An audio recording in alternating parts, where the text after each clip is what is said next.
നമസ്കാരം, ഞാൻ രാകേഷ് ജി. കഴിഞ്ഞ ദിവസം ഞാൻ ചെയ്തൊരു വീഡിയോ ആണ്. ഒരുപാട് ടെക്നോളജീസ് ഉണ്ടാകുന്ന സമയത്ത്, അതായത് നമ്മുടെ വാഹനത്തിന് ടെക്നോളജീസ് കൂടുന്ന സമയത്ത് നമുക്ക്, അതായത് ഡ്രൈവ് ചെയ്യുന്ന വ്യക്തി കുറച്ചുകൂടെ കംഫോർട്ട് സോണിലോട്ട് വരുന്നുണ്ട്. നല്ലൊരു കാര്യമാണ്. പക്ഷേ അതുകൊണ്ട് ഒരുപാട് പ്രശ്നങ്ങൾ ഉണ്ടാകുന്നുണ്ടെന്നുള്ളതിനെക്കുറിച്ച് ഞാനൊരു വീഡിയോ ചെയ്തിട്ടുണ്ടായിരുന്നു. അതിനകത്ത് എൻ്റെ ഒരു സബ്സ്ക്രൈബർ ചോദിച്ചൊരു സംശയമാണ്, അല്ലെങ്കിൽ ഒരു സജഷനാണ് ഞാനിപ്പോൾ പറയാൻ പോകുന്നത്. ഫക്രുദ്ദീനാണ് ഈ ഒരു ചോദ്യം ചോദിച്ചിരിക്കുന്നത്. ചോദ്യം ഇങ്ങനെയാണ്: വാഹനങ്ങൾ ഓട്ടോമാറ്റിക് ആകും തോറും അപകടങ്ങൾ കൂടാനാണ് സാധ്യത.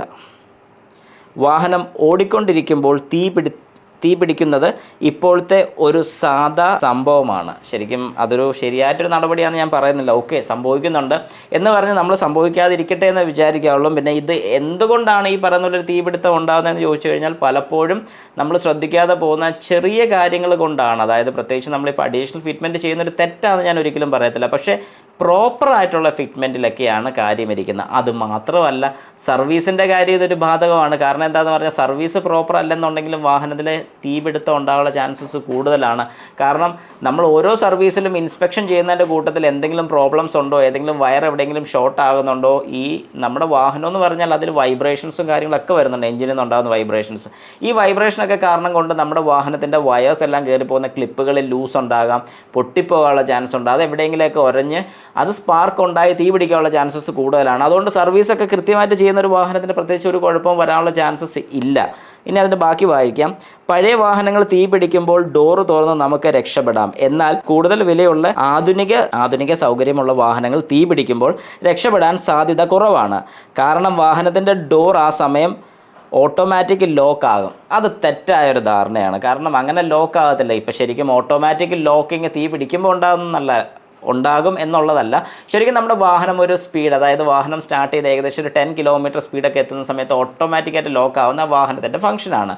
പ്രത്യേകിച്ച് ഇങ്ങനെ ഒരു ഓട്ടോമാറ്റിക് ലോക്ക് ആയെന്ന് പറഞ്ഞാൽ നമുക്ക് മാനുവലായിട്ട് തന്നെ കൈകൊണ്ട് അൺലോക്ക് ചെയ്യാനുള്ളൊരു ഓപ്ഷൻ അവിടെ കൊടുത്തിട്ടുണ്ട്. അതെല്ലാം വാഹനത്തിനും അങ്ങനെ കൊടുത്ത് തന്നെയാണ് വിടുന്നത്. അത് അൺലോക്ക് ചെയ്യാനുള്ളൊരു ഓപ്ഷൻ ഇല്ലാതെ കൊടുക്കാറില്ല. കാരണം എന്താണെന്ന് പറഞ്ഞാൽ, ഇതെല്ലാം ഇലക്ട്രിക്കൽ ആൻഡ് ഇലക്ട്രോണിക്സും കാര്യങ്ങളൊക്കെയാണ്. അപ്പോൾ സേഫ്റ്റി മെയിനായിട്ട് കാണുന്നുള്ളതുകൊണ്ട് നമുക്ക് മാനുവലായിട്ട് അൺലോക്ക് ചെയ്യാനുള്ളൊരു ഫെസിലിറ്റിയും കൂടെ ഉറപ്പായിട്ടും കമ്പനി അവിടെ പ്രൊവൈഡ് ചെയ്തിരിക്കുക. അതിപ്പോൾ ഏത് വാഹനമാണെങ്കിൽ പോലും നമുക്കൊരു അൺലോക്ക് ചെയ്യാനുള്ളൊരു ഫെസിലിറ്റി അവിടെ കൊടുക്കുന്നതായിരിക്കും. അതില്ലാന്ന് നമുക്ക് പറയാൻ സാധിക്കത്തില്ല. വാഹനത്തിനുള്ളിൽ മുഴുവൻ ആളുകളും വെന്ത് മരിക്കുന്നു. അതിനെക്കുറിച്ച് താരതമ്യം ചെയ്തൊരു വീഡിയോ ചെയ്യുക. ഇത് ശരിക്കും പറഞ്ഞു കഴിഞ്ഞാൽ നമ്മളിപ്പോൾ ഈ പറഞ്ഞൊരു സേഫ്റ്റി കൺസേൺ തന്നെയാണ്. സേഫ്റ്റി കൺസേൺ അല്ലെന്ന് പറയാൻ പറ്റത്തില്ല. പക്ഷേ ശരിക്കും പറഞ്ഞു കഴിഞ്ഞാൽ ഇതിനകത്ത് തീ പിടിക്കുന്നുള്ള കാര്യം പറഞ്ഞുകൊണ്ടാണ് ഞാൻ ഒന്ന് എടുത്ത് പറയുന്നത്. ടെക്നോളജീസ് എത്ര കൂടിയെന്ന് പറഞ്ഞു കഴിഞ്ഞാൽ വാഹനത്തിൻ്റെ സേഫ്റ്റി അവിടെ വലിയ കാര്യമായിട്ട് തന്നെ അവർ നോക്കുന്നുണ്ട്. ഇല്ലെന്ന് പറയാൻ സാധിക്കത്തില്ല. പലപ്പോഴും നമ്മൾ ശ്രദ്ധിച്ചിട്ടുണ്ടായിരിക്കും, ഈ കത്തുന്ന വാഹനങ്ങളിൽ പുതിയ വാഹനം കത്തി ഉള്ളൊരു അറിവ് വളരെ കുറവാണ്. എൻ്റെ ഒരു അറിവിലും വളരെ കുറവാണ്. കുറച്ച് പഴക്കമുള്ള വാഹനങ്ങളാണ് കത്തിയിട്ടുള്ളത്,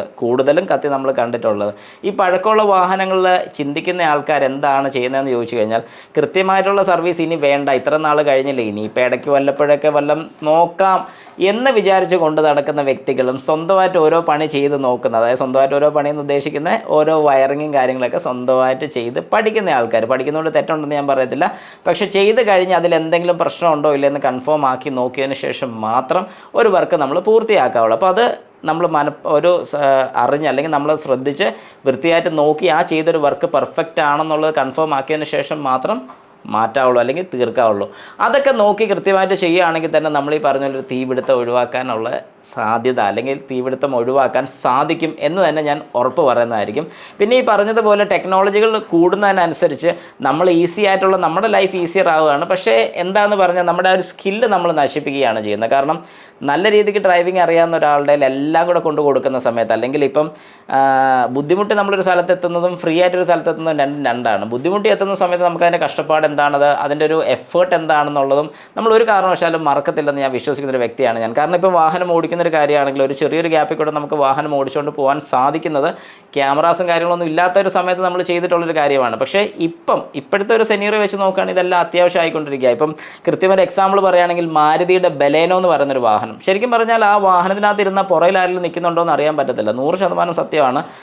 അങ്ങനെ ചില വാഹനങ്ങളൊക്കെ ക്യാമറ വെച്ച് നിങ്ങൾ ഓടിച്ചാൽ മതി എന്ന് വിചാരിക്കുന്ന ചില വാഹനങ്ങളുണ്ട്. ഇപ്പം ഞാൻ മാരുതിയെ സപ്പോർട്ട് ചെയ്യുന്നുള്ള പോലെ തന്നെ ചില കാര്യങ്ങൾ എനിക്ക് കുറ്റമായിട്ട് തന്നെ ഞാൻ ഉറപ്പായിട്ടും പറയാം. കാരണം ബലേനോട് എനിക്ക് ആ റിയർ ഗ്ലാസിൻ്റെ ശരിക്കും പറഞ്ഞൊരു ഏരിയ അത് കൊടുത്തിരിക്കുന്നതിൻ്റെ ആവശ്യം എന്താണെന്ന് ചോദിച്ചാൽ എനിക്കറിയത്തില്ല.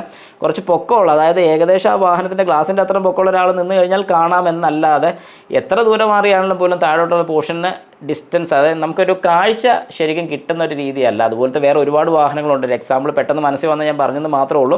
അതൊക്കെ ഓരോ നെഗറ്റീവ് സൈഡുകളാണ്. അതായത് ക്യാമറ ഉപയോഗിച്ച് നിങ്ങൾ വാഹനം യൂസ് ചെയ്താൽ മതി എന്നുള്ള രീതിയാണ്. പക്ഷേ അതേ സ്ഥാനത്ത് ഒരു സന്തോഷമായിട്ട് പറയാൻ പറ്റുന്ന ഒരു കാര്യം കൂടെയുണ്ട്. പഴയ മാരുതി 800 എത്ര പേര് ഓർക്കുന്നുണ്ട്, അല്ലെങ്കിൽ നിങ്ങൾ യൂസ് ചെയ്തിട്ടുണ്ടെങ്കിൽ കൃത്യമായിട്ട് അറിയാൻ സാധിക്കും. അതിൻ്റെ ബാക്കിലത്തെ ഗ്ലാസ്സിൽ കൂടെ നോക്കിക്കഴിഞ്ഞാൽ നല്ല വിശാലമായിട്ട് നമുക്ക് കാണാൻ സാധിക്കും. അതും ഒരു കാര്യം തന്നെയാണ്. അപ്പോൾ ഓക്കെ, നിങ്ങൾക്ക് ഇതിനകത്ത് എന്തെങ്കിലും സംശയ കാര്യങ്ങളൊക്കെ ഉണ്ടെങ്കിൽ ജസ്റ്റ് കമൻറ്റ് ബോക്സിൽ കമൻറ്റ് ആയിട്ട് ഇട്ടേക്കാം.